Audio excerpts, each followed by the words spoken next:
Hello, everybody. Welcome. So we're going to kick off. We've got quite a lot to go through, so I want to make sure we've got some time at the end for any questions. Just by way of a bit of an introduction as to why we thought this session would be a good idea. The focus is obviously on the EU AI Act, which is the main piece of legislation we have at the moment in relation to AI. But what we are finding is that if you are a privacy person, if you're involved in data protection at all, then you're also now not only a privacy professional, you have to also be an AI expert as well.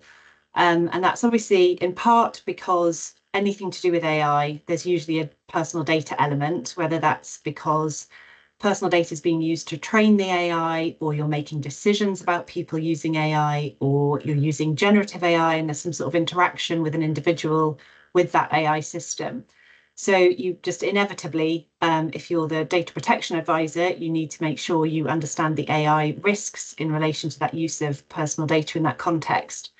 But also what we are seeing is in terms of AI governance in organizations, it is often the privacy teams who are being asked to take on sort of responsibilities for ensuring compliance with AI requirements or doing the AI risk assessments.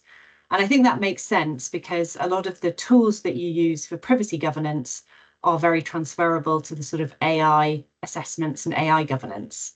So that's the sort of the very high level background as to where I think we are with privacy and AI and why we think this is a necessary area of focus. In terms of what we will be covering today, we are going to be looking at the legal framework. And so Claire Saunders, who is our professional support lawyer, will be talking us through what the EU AI Act says, when it applies, what the core obligations are. Then Lisa Thorpe, who is a director at Hello DPO and head of our solutions team, which is our sort of compliance side of the business and the outsourced DPO side of the business, will be talking through privacy practicalities. And then I'm Alison Dighton. I'm a privacy lawyer of far too many years to mention. And I will be rounding up the session talking about sort of how to build an effective AI governance framework and some ideas that we have about the sort of fundamental building blocks of what you need to do for that. So that's what we're going to cover. At the end of the session, we will have about 15 minutes, hopefully, for questions. So as we go through, please feel free to add questions to the chat at any time, and we will try to get through as many questions as we can in the last bit of the session. If there are too many questions to answer, then we'll follow up with responses after the session on those. So before I hand over to Claire, I just wanted to talk through a bit of where we are with AI at the moment, what the sort of framework is, why we're seeing legislation coming in.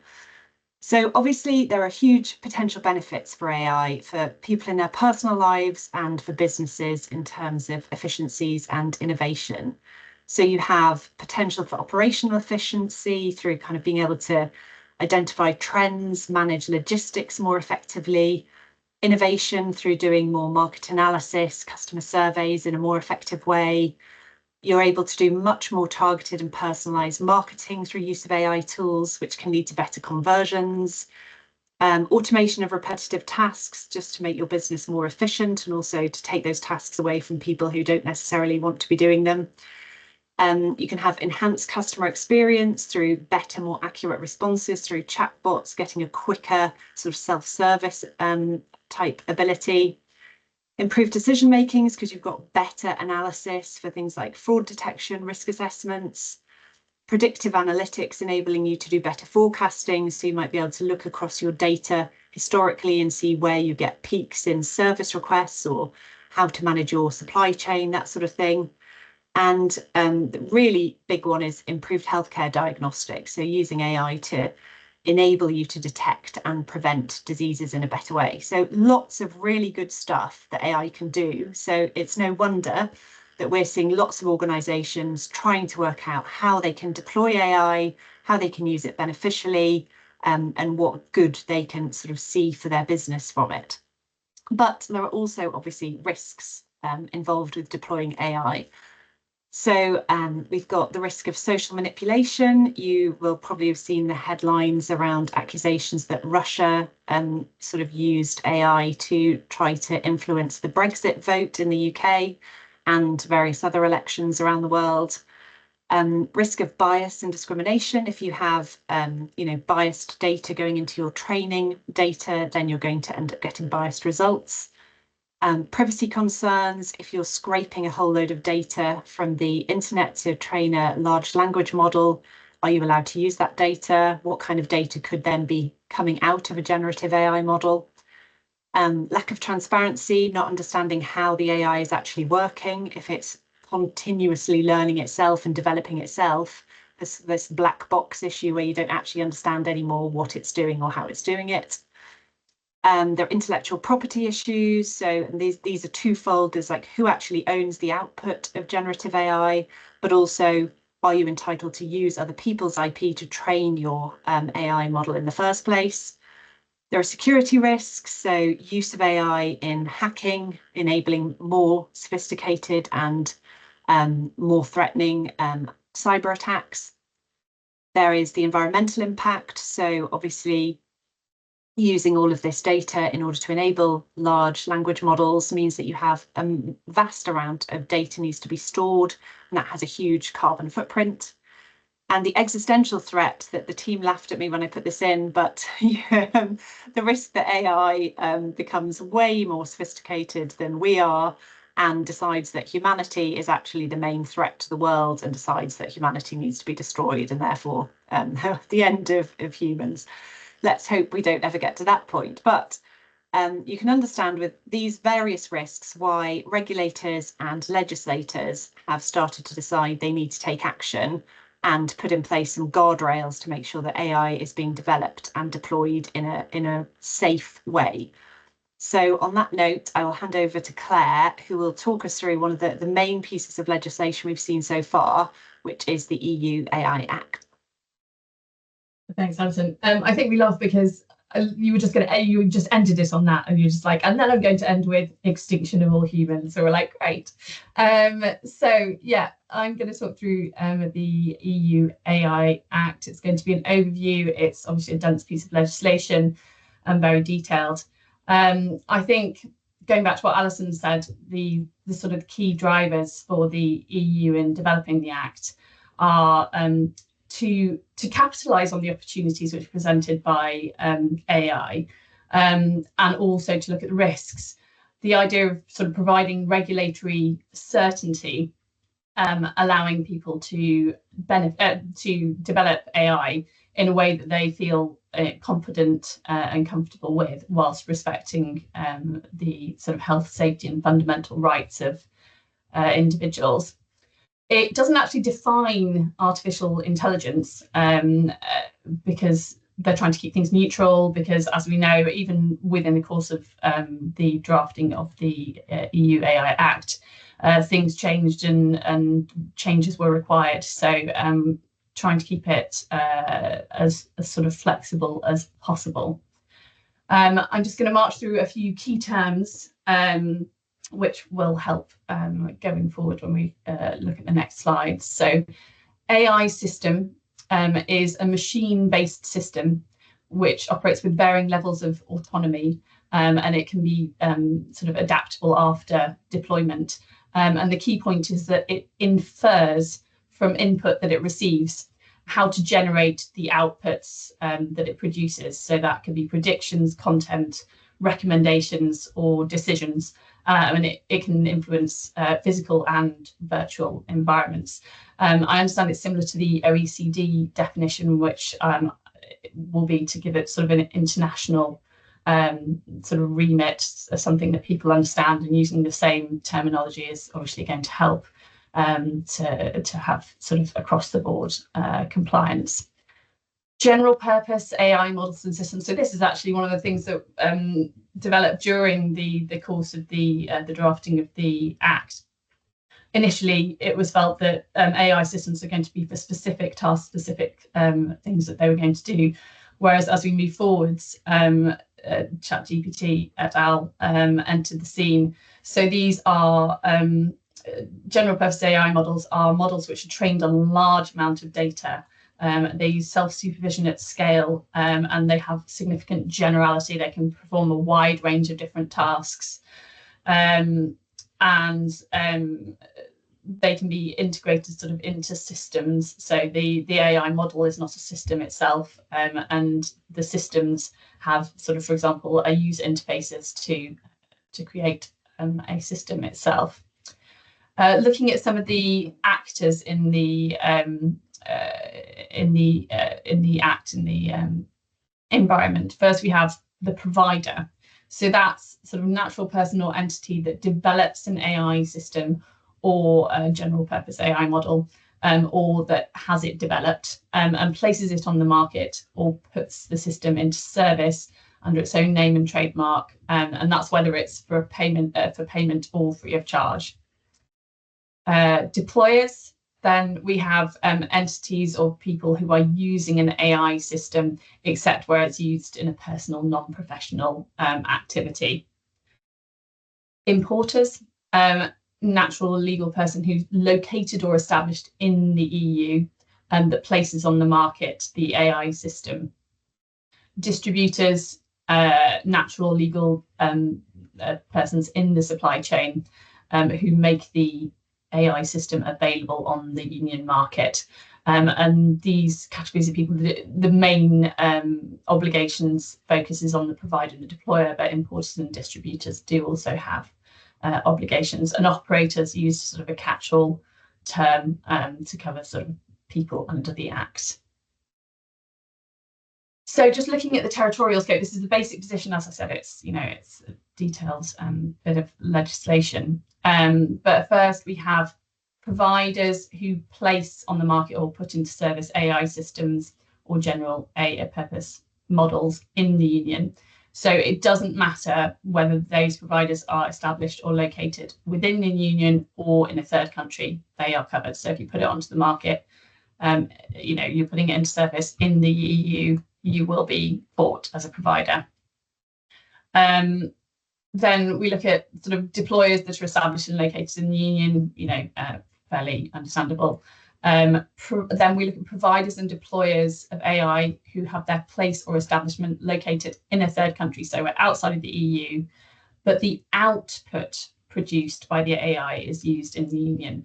That's quite a broad definition, so it doesn't seem that it needs to be on the market, and it doesn't need to be necessarily used or put into service in the EU. It's the output is used in the union. So just having a quick look at just a quick word on establishment, they think that that's going to have a similar definition to how we understand it under GDPR. We do also have located as well, which I think adds something extra there. And then importers, distributors, and authorised representatives. So importers will be located in the EU and bring it in. Distributors might be located outside, but distributing within the union marketplace. And authorised representatives. So providers who aren't established in the EU need to have authorised representatives, similar type concepts to the under the GDPR with representatives there. Just having a look at material scope for a second, excluded from the material scope, we have military, defence, national security, scientific research and development before going to market, and public authorities in third countries or international organisations that where there's sort of there are adequate safeguards in respect of the protection of fundamental rights and freedoms of individuals. I think basically what we're going to come across again and again is that there are quite long lists of things that we are going to have to put into our governance system, as Alison will discuss later, to make sure that we're sort of checking off all the boxes to see that we're not falling within anything which requires us to have obligations under the Act. So the EU AI Act is risk-based, as we sort of touched on earlier, and it categorises systems in accordance with different risk categories. So first we have unacceptable. So these systems are deemed to carry an unacceptable level of risk. So they can't be placed onto the market put into service or used. These systems are really systems which have the effect of materially distorting human behaviour, sort of important adverse impacts on physical and psychological health or financial interests. And so obviously there's very good policy reasons not to permit them. So the list of that, just trotting through quickly, subliminal techniques and manipulation. So where we're sort of impairing a person's ability to make an informed decision by manipulating them or using sort of subliminal, advertising, for example, which cause significant harm. Exploiting vulnerabilities of a person, so it might be age, disability, social or economic situation, and distorting their behaviour in a way that would cause or is likely to cause significant harm. Social scoring, so evaluation or classification of people over a period of time based on their social behaviour or their known or inferred or predicted personality characteristics, leading to sort of social score, which has detrimental or unfavourable treatment, to the person.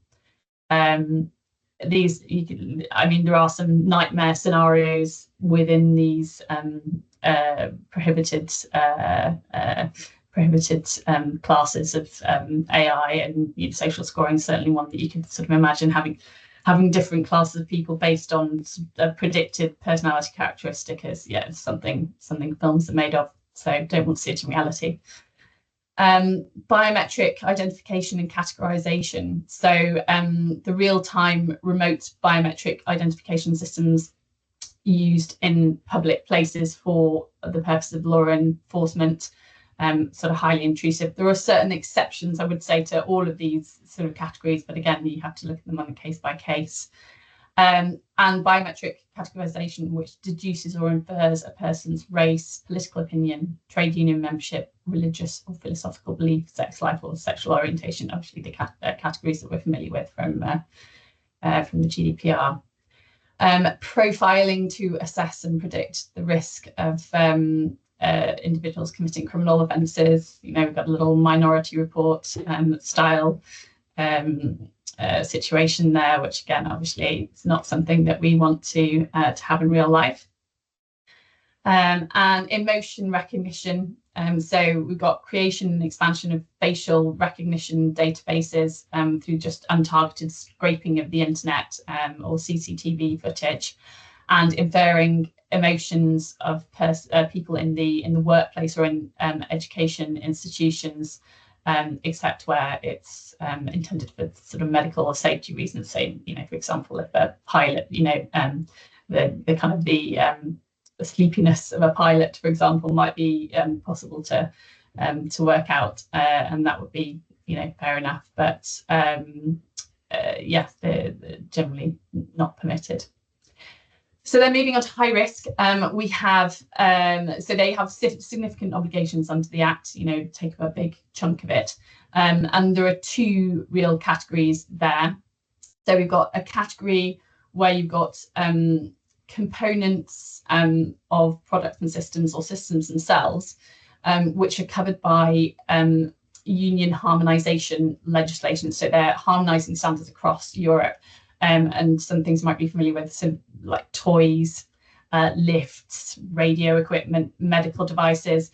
And again, because they're sort of safety components, obviously, where they're safety components, it's particularly important because if something goes wrong, it could be dangerous physically to individuals. And then we have, so that's one category. And then we have the second category, which is those activities referred to in Annex 3 of the AI Act. So they sort of pose a significant risk of harm to health and safety or fundamental rights of individuals. So we have 8 major risk areas. So biometrics, critical infrastructure, education and vocational training, employment and worker management, access to essential services, law enforcement, migration, asylum and border control, administration of justice and democratic processes. Just touching for a moment, sort of employment, you could be looking at sort of recruitment decisions or decisions which affect sort of the terms of work that somebody has, allocation of tasks, and looking at sort of their personality traits and characteristics to monitor and evaluate performance. So certainly high risk there for the individual. Biometrics, the remote identification, say where it's to confirm that someone is who they claim to be. If also intended to be used for biometric categorization, high risk, and emotion recognition, which is not already banned under the prohibited classes. Also access to essential services. Here we have sort of private or public services, either way, reference particularly to healthcare, benefits, creditworthiness, insurance.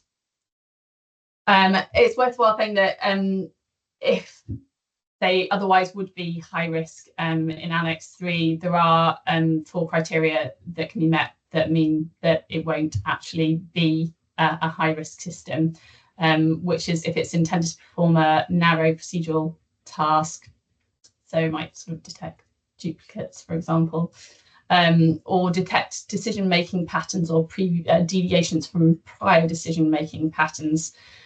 So it's based to sort of like improve on to see how decisions are made, or to sort of, you know, see where decisions might not have been made in the way that they normally should have been. It can be to improve on a task which is completed by a human, so that's just sort of enhancing or performing preparatory tasks for the general purpose. But it's worthwhile saying these derogations don't apply if the AI system performs profiling of individuals. So in a situation like this, I think really, you know, we're going to have a checklist of the high risk categories to make sure we're not falling into them, and where we are to look to see whether we can justify, and you will have to justify whether it falls into one of these exceptions. So the Commission is expected to provide guidelines giving examples of high risk situations, and that should be available by 2nd of February 2026, which will help. It is also worthwhile saying that the EU Commission in their Q&A says that the majority of AI systems can be developed and used subject to existing legislation without the need for these, you know, additional obligations under the EU Act. So a lot of the systems will not, in fact, need to go through all of these significant obligations. We do also have certain specific systems which, whether high risk or not, are subject to transparency requirements, and I'll go through those later. And then minimal, as I said, EU thinks that, you know, the majority of AI systems might fall within this, can be used freely without the need for extra obligations. Just looking at high risk AI systems for a minute in terms of what the obligations are. There's a significant list of obligations, as I mentioned. One of the sort of central tasks which is related to this is going to be a conformity assessment or a harmonised standard. So there will be some harmonised standards which have been requested to be available by April 2025.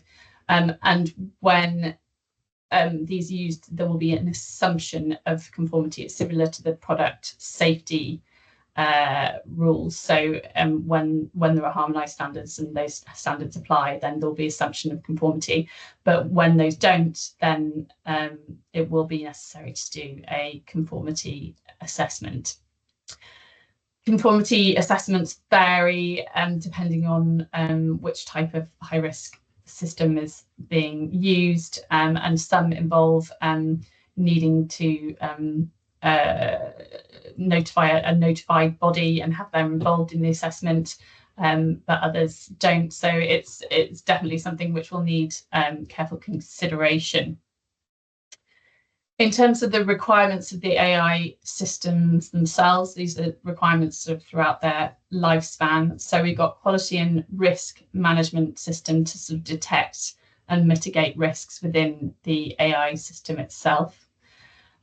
Data and data governance. So here we're looking to sort of what Alison was referring to earlier with sort of looking at training data, making sure that that data and the testing conform to quality criteria, looking at the suitability of data, the quantity of it, looking at issues of potential bias, and making sure that data is representative and error-free as far as possible. In terms of technical documentation, it will be necessary to demonstrate that the AI system complies with the requirements of the Act, and this needs to be kept up to date within the lifestyle. So this is going to be a constant, ongoing need to do this. Record keeping, so there will be the need to have automatic logging of certain events to make sure that we sort of can understand how the AI is functioning throughout its lifespan, and that functioning is appropriate to the intended purpose of the AI system. Transparency and a provision of information to deployers. So the AI system needs to be designed and developed in a way to ensure that the operation is transparent, so that deployers can interpret the system's output and can use it appropriately. It should also have instructions as well, which need to be concise, complete, correct, and clear, and they need to be relevant, accessible, comprehensive, basically giving full, clear instructions so the deployer can properly use it and properly understand what risks it has, what the level of accuracy is, what its technical capabilities are, and information which will enable them to interpret the output which is produced. Human oversight, which I think is an interesting one. So it needs to be designed and developed so it can be effectively overseen by a human to reduce risks. So a human being has to be able to understand the system, which it would be interesting in some situations. I think, that's probably getting at the whole black box issue, but it will be interesting to see how it plays out in reality. And a human should be able to intervene, and there's discussion of a stop button to disable the system if necessary. And lastly, accuracy, robustness, and cybersecurity. So they need to be designed and developed in such a way that they can achieve an appropriate level of accuracy for what they're designed for. They need to be robust, and obviously cybersecurity is a major concern in respect of AI systems. So that's going to be essential. So in terms of providers, they need to be ensuring that the systems comply with the requirements mentioned. They'll have to give details of their name registered trademark and address on sort of packaging or the accompanying documentation. They need to put in place a quality management system that meets the requirements of the Act. So the documentation keeping requirements they need to comply with, and the logs, ensure the conformity assessments are carried out, and that there are sort of accompanying declarations and also CE markings of the system itself. There's also requirements for registration of the system, which does also apply to the systems which would otherwise be high risk, but for the fact they're being used for those narrow use cases that we sort of looked at, which would take it outside the high risk sphere. They need to be able to demonstrate conformity of the system on request, and they have accessibility obligations as well. They will need to correct non-compliance of the system and make sure that they tell everybody down the chain that is of any issue, and if the system poses a risk. So we look at a risk to sort of fundamental rights, health, safety. Then they need to investigate and report that to the necessary authorities. Deployers, so here the people who are using it, need to take appropriate measures to ensure that they use the systems in accordance with the instructions. They need to assign human oversight to somebody who has the necessary competence, training and authority and necessary support, so that they can really oversee what's happening with it. To the extent that the deployer exercises control over it, they need to ensure that input data is relevant and sufficiently representative. So they have obligations in respect of sort of ensuring, that there's no bias, etc. They need to monitor the operation of the system in accordance with the instructions, and inform providers of any risk to health or safety or fundamental rights. So this, can be passed up the chain and will get dealt with. They need to keep the automatic logs to the extent that they have logs under their control. And they need to give the information to workers' representatives, so they need to tell workers if they're subject to the use of high-risk AI. Obligation to do a DPIA where that's required under GDPR. And deployers that are governed by public law or private operators that provide public services, as well as operators who provide high-risk systems that carry out creditworthiness assessments or price or risk assessments in health and life insurance, need to perform an assessment on the impact on fundamental rights, and they have to notify a national authority of the results of that. I would mention, just a quick note, yeah. You've got about 4 more minutes, okay? Oh my goodness, right, okay, I'm going to very quickly, the risk of, want to identify, obviously, a lot of obligations to the provider, some on the deployer. There is a risk of becoming a provider if you're not careful. If you add your trademark, you make a substantial modification to a system, or you modify a system so it becomes high risk, you have you have a risk of becoming a provider rather than a deployer. Importers, we've got verification, basically verification the system has passed all the necessary assessments, and taking care of it so it doesn't get damaged in transit. Distributors, fairly similar. They need to recall the system if it is if there are non-compliant, if it's found to be non-compliant. Right. Very quickly, specific systems which have transparency requirements. This is whether they're high risk or not. So we've got systems which are basically, there are transparency requirements where individuals need, where AI systems are intended to interact directly with natural persons, so could be chatbots, where they produce synthetic audio, video, image, or text. We need to be making people aware that it is synthetic. Emotion recognition, deep fakes, particularly deep fakes, and there's quite strong obligations there. Where you're generating or manipulating text which is published with the purpose of informing the public about matters of public interest. There are exceptions to a lot of these things, but these are the general rules that you need to sort of give people transparency information, high risk or not, in these situations. General purpose AI models, just very quickly, because they're not so much really sort of relevant to us. Requirements directed solely at providers. General purpose AI systems and models can also be high risk, worth knowing. And providers who modify or fine-tune general purpose AI models, so if they feed in specialized training data, they don't create general purpose AI systems, but they do have obligations that they need to be aware of in terms of providing technical data and summary of training data. There are also Gen AI models which have systemic risk. So these are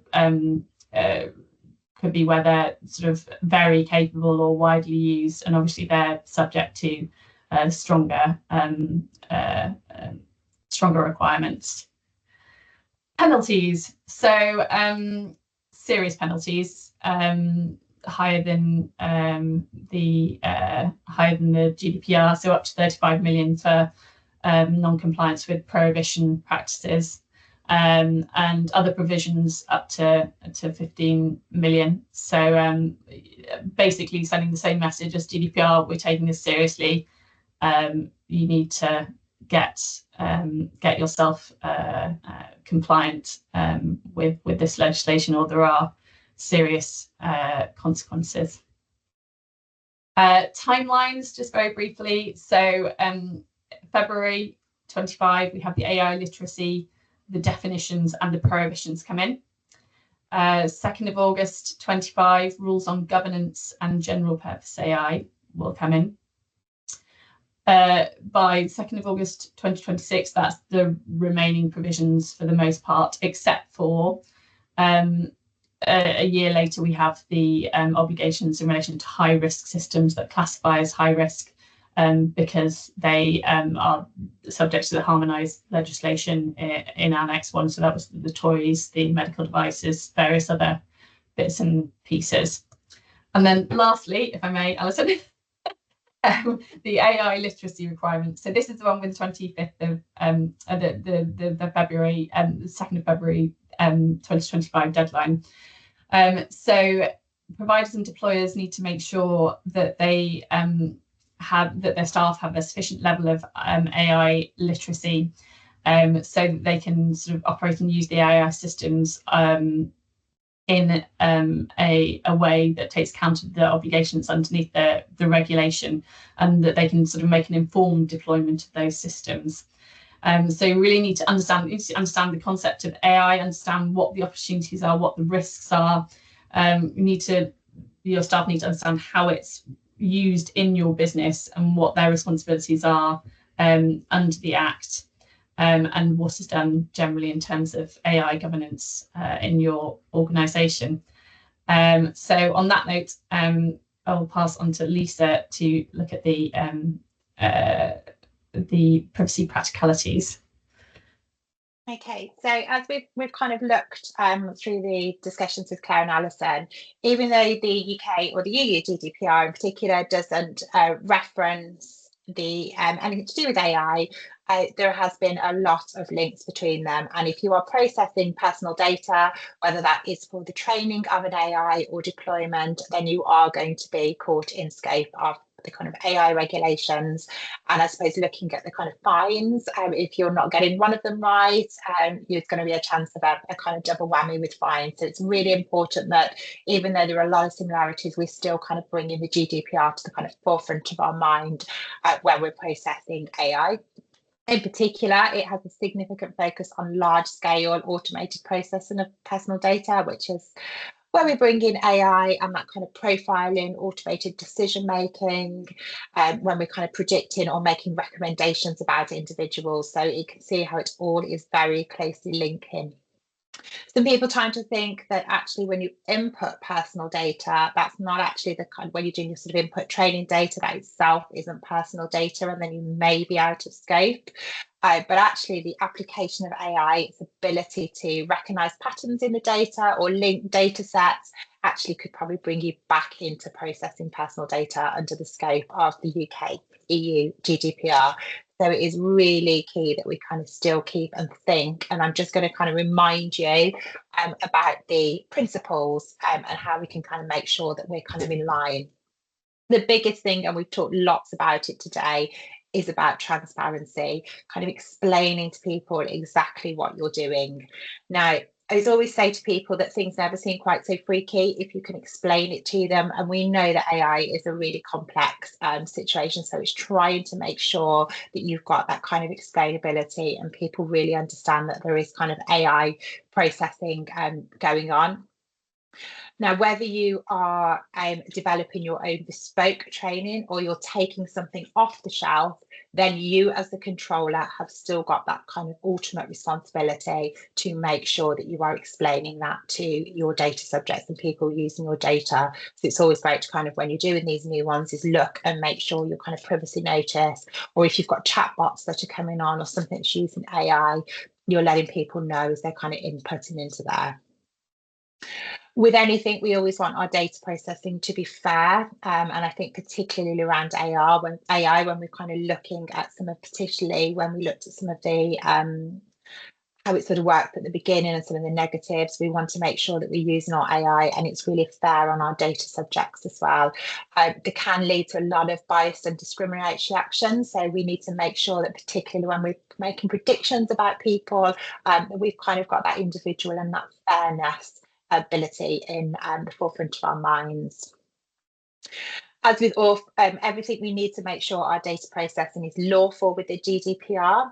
Interestingly, the ICO have released some updated guidance, which came out at the end of October, where they talk about sort of splitting out your different processing and different purposes throughout your AI journey. And actually, you may have to consider a different lawful basis as you kind of move through your AI cycle. The one thing to note is the ICO in particular. I know we're talking about kind of EU, but just to be mindful with the ICO, they've actually introduced the possibility that legitimate interest can be a consideration for a lawful basis as well. So we don't necessarily have to try and nudge it into some other lawful basis if we want to look for legitimate interest. Again, we're using lots and lots of data, so we need to make sure our purpose limitation and we're not kind of creeping off with new processes or purposes as we kind of, particularly Gen I, that we kind of work through, and we're sort of staying focused and really just doing with that one particular purpose that we've told people. And if we are going to have this kind of broader cycle, then we need to go out and ensure that all our other principles are being met, and particularly we're letting people know we've got a basic and that it's nice and fair.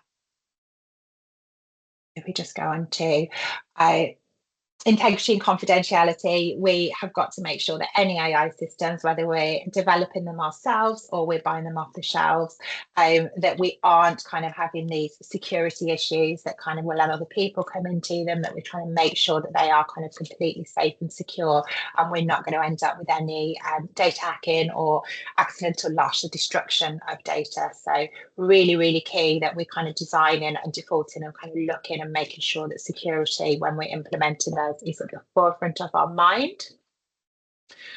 I mean, it goes without saying that AI works on large data sets. So we need to make sure that we're kind of using the minimum data that we require. Now, I know everyone says we need to use as much as possible, because the more data that we put into our training system, the better it's going to be. But it is definitely worth taking that time and making sure you are meeting that data minimization and thinking, can we achieve this with a little bit less data, or can we still have the same impact, and having that forefront. Data accuracy can be quite difficult when you're looking at AI, particularly if you're making inferences about people. And actually, there are some tolerance that if you're just using it to make some predictions, maybe to think if someone's going to make a particular purchase, if you work in retail, then there is some tolerance that you may not be 100% right. But if you are looking at it to decide whether somebody's going to get a job, or there's kind of some criminal investigation or law enforcement, then you have got that real responsibility to make sure that your systems are accurate and that you aren't having any kind of false or misreadings coming out. And as with anything, storage limitations are really important. We don't want to be kind of keeping data for long periods of time, or longer than necessary, because the longer the kind of data has been harvested by these AI machines, I suppose the less the accuracy and further away from your purpose you're becoming. So it's just really, really key that we always keep our kind of 6 GDPR principles in our heads when we're developing AI, even where we're focused on the AI Act. So we have about the DPIAs, and then by kind of Article 34, we are Article 35, we're expected to have a DPIA we're looking again with the UK, but other regulators are absolutely going to bring any AI profiling, looking at people's kind of impact on their rights and freedoms.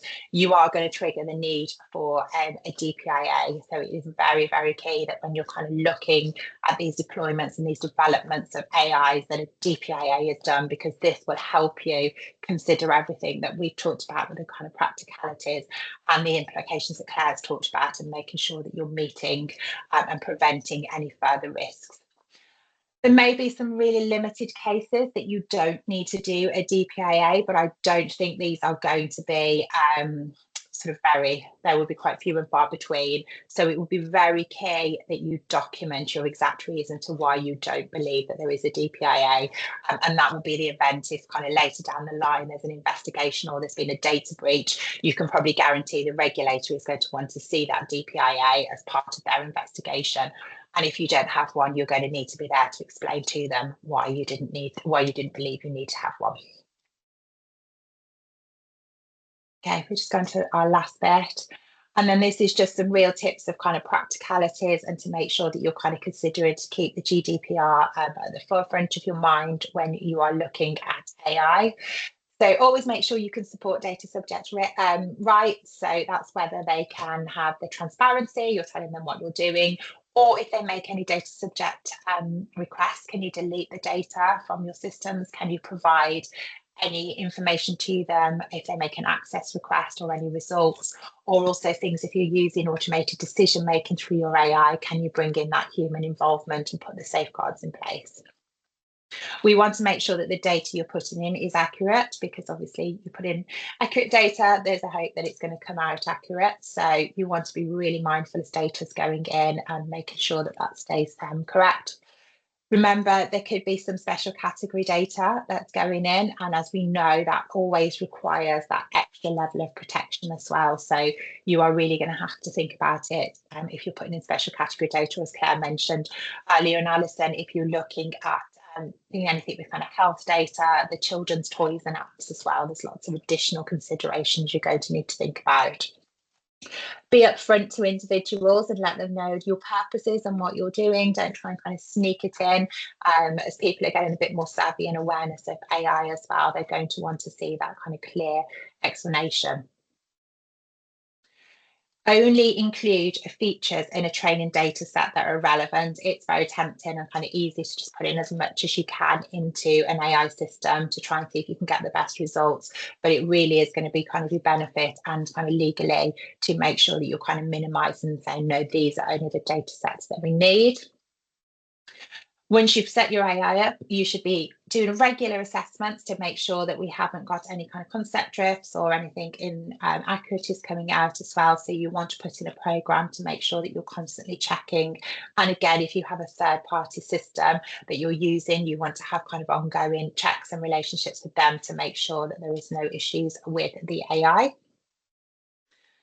And you also need to make sure that your staff, I mean, it's great that you've come on today, but you've got staff that need to make sure that they're using AI or kind of wanting to use it or bring it into, that they have the adequate training, that they kind of understand that where AI seems to be everywhere at the moment, we can't just kind of bring it into our organisation. There are lots of things that we need to think about. And also, just first, the final one is, if you are having anything that is an inference or a prediction, it's really good that you kind of label that so people fully understand and they know, again, when you're kind of explaining to people who are working with it, what's not actually factual and what you're going through is intended to be a prediction. Okay. Thank you, Lisa. So I'm just going to talk through building an effective AI governance framework. I was going to try to do a poll at this point, but I seem to have lost the poll functionality on the chat. So apologies, I can't do it properly. But if anybody who's joining, if you can give a thumbs up in the reactions if you currently think you have got a good AI governance framework in place already. I'll start talking, but I'll see how many thumbs up we get. Okay, we've got one. That's good. Okay, so it seems like a few people do feel quite confident about this, so that's good. Although 2 out of all the attendees is not very many. So I will assume that not everybody is feeling entirely confident. So what I'm going to chat through now, just in the next 5 minutes, is the basics of what we suggest you do if you haven't started looking at this already, or if you're just starting to do it. So first of all, create an AI inventory. So you need to work out what systems you're actually using or that are about to come on board before you can assess what you need to do with them. So starting point, definitely find out what you've got, which teams are using it, why are they using it, where is it being deployed, what type of AI tool is it? Is it something you've developed in-house? Is it a third-party tool? Is it, using some kind of general purpose tool that you're deploying in a particular situation, or is it your own developed machine learning platform? And for each tool, who is the business owner of that tool? Because you're ultimately going to need somebody who's responsible for making sure that you're using it in the right way. So first step, do your AI inventory, work out what you've got and why you're using it. And then the next step is mapping applicable laws. So identify which laws apply depending on where AI tools are used and deployed. So obviously Claire went through when the EU AI Act applies. So if your output is going to be used in the EU, then you're going to be caught by the EU AI Act, or if you're established there. But also there are lots of rules around the world starting to come in. We're seeing California has recently implemented multiple AI requirements, and that's only going to proliferate across the world as more governments start to implement their own laws.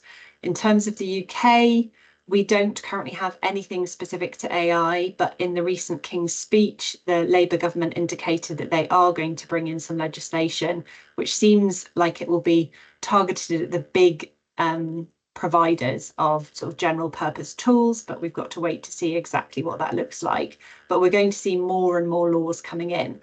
So you need to map out what those legal obligations are and when they come into force. So we haven't found a better way of doing this than basically creating a horribly long spreadsheet, which literally goes through each piece of applicable law and sets out the core obligations, a bit like you did for sort of GDPR projects, setting out, okay, what are the key requirements?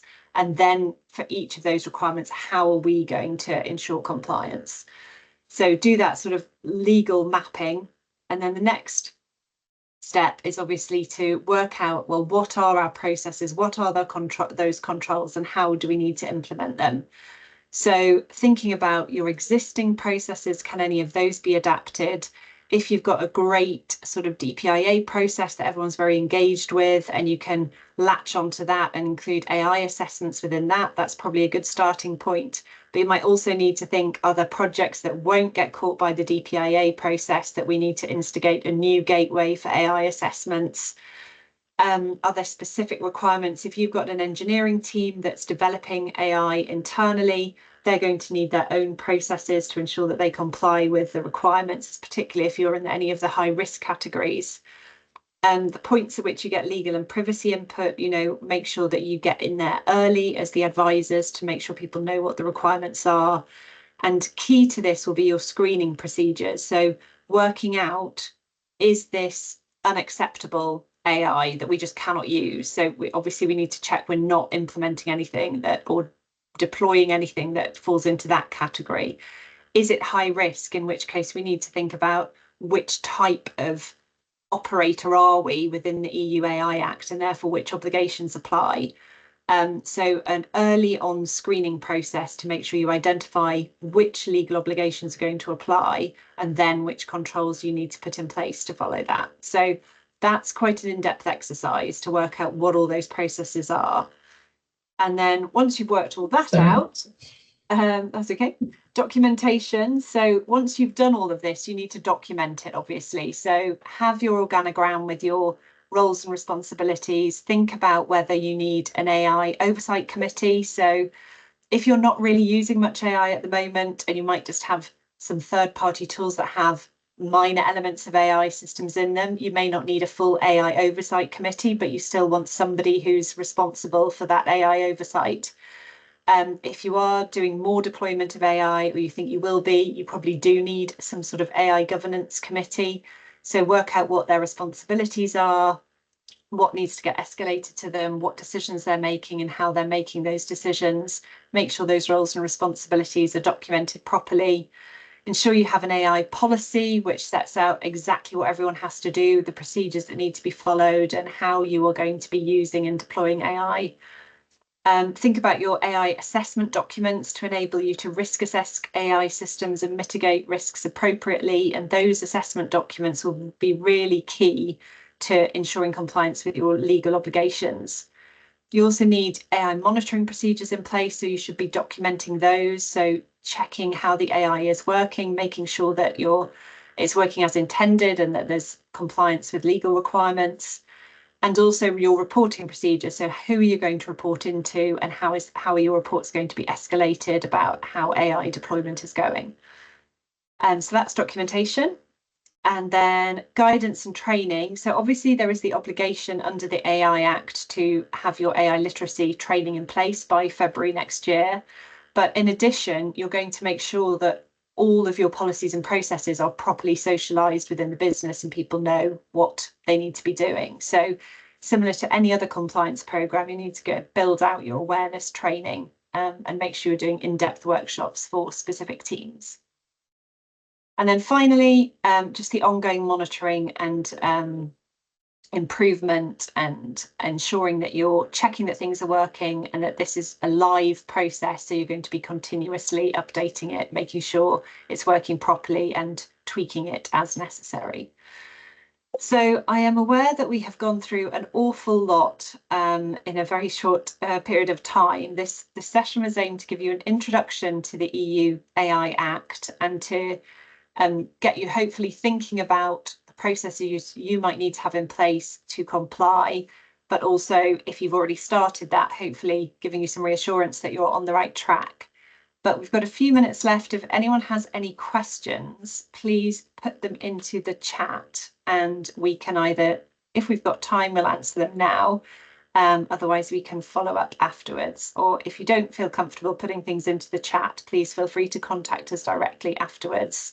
We'll be happy to get in touch separately with you. Yes, we can definitely provide a copy of the slides, and the session has been recorded, so we will be able to circulate the recording as well, if that would be helpful. Question in the Q&A function. Okay. I don't know if you can put that in the chat, Steph, because the Q&A function is simply spinning round for me, I'm afraid, and I can't see the questions in the Q&A function. Okay, this is a question about the AI literacy training. Claire, do you want to pick that up around what we have to do by February next year? Yeah, so we do have to complete by the 2nd of February. It's not prescriptive in terms of what exactly it has to be, but I think what we need to do is look at sort of exactly what the requirement is. The requirement is to ensure that people know, understand, AI, understand the risks, the opportunities, and so they can be deployed in an informed way in your organization. My tendency is always to think that when you talk to people, you get through to them more than sort of just an article and a link. I think, face-to-face or online training, to my mind, works better in those kind of situations. But I think if it's low risk, though, I think Steph sort of added a comment around it being really low risk at the moment. I think if that's the case, then making sure you've got your policy, you've circulated that, and you've given people guidance, that will be sufficient in the short term, absolutely. But if you've got anything other than low risk, definitely need to look at more sort of in-depth training sessions, which don't have to be for all staff. It could be that you focus them on higher risk teams. Yeah, and I think this is the thing, like different levels for different people, that's also sort of touched on. It's sort of appropriate to what people are going to be doing. Yeah, and we've also got a question here, list of things needing to be done. One assumes this applies to systems used on a SaaS basis, not solely for any in-house developed AI. That's absolutely right. So if you're buying in a tool that has an AI element, then you are potentially caught, depending on exactly what that tool does. So you need to go through this process, not just for things you're developing in-house, but anything that you're buying from third-party SaaS providers. So yes, it's got a wide scope. And then there's a question here about, should we err on the side of caution when implementing the governance approach? So thinking about the DPIAs, you might think, let's just do them for everything to make sure we're caught. And I think definitely at the moment, if you're using AI, I would say go through this process to make sure that you understand exactly what's being deployed and check all your obligations for any AI tool. And then in time, you might be able to then sort of limit the scope because you know, okay, this type of tool, we're definitely low risk and we're happy that we can do it on this basis, and you can refine it. But I think, yes, at the moment, I would definitely err on the side of caution to make sure that you're not doing something inadvertently. Okay, we can stay on for a couple more minutes. So I appreciate some people have to go, but we'll go through a few more questions and then we'll answer some more in the responses that we send out. So many staff and departments being tempted, and it's the in thing to do. Absolutely, there's just so much out there and it's so easy to deploy it without going through a procurement process. So I think that's where your AI training is really important, and having your policy in place that makes it really clear what you can and can't do as an employee. There's one final question here. So in terms of training requirements, it sounds like a requirement for general understanding of AI for the people implementing it, but is there also a specific obligation for training on that specific AI application? Claire, do you want to pick that up? So is it just a general train people on AI, or if you're deploying a particular tool, do you have an obligation to train people on that tool? So just looking at sort of the way that it's phrased. So it talks about the context the AI systems are to be used in. So that sounds like a sort of specific. So it is about sort of what you're doing in your organization, if you see what I mean. So if you are deploying, and as we said before, it sort of depends on the role of particular staff in the use of that machine, that system. Sorry, but yeah, I think it's not just a general sort of generic training. Yeah, so you need to be specific, and that can be done in different ways. It doesn't have to be a full training session. If it's a very simple tool, you could do the training through like nice guidance that you roll out to everybody before you deploy. Okay, we're going to have to wrap up there because we're at the end of time. Thank you so much, everybody, for joining. I hope that was informative. We will be sending out a feedback form and asking you for any other topics that would be of interest. I think we will want to roll out some more in-depth. This is kind of like high level, this is everything overview. So what I think we're planning to do is do some more in-depth sessions on particular areas of this. But if there are particular things that you think would be good, do let us know in the feedback form. So thanks very much, everybody, and goodbye. Thanks.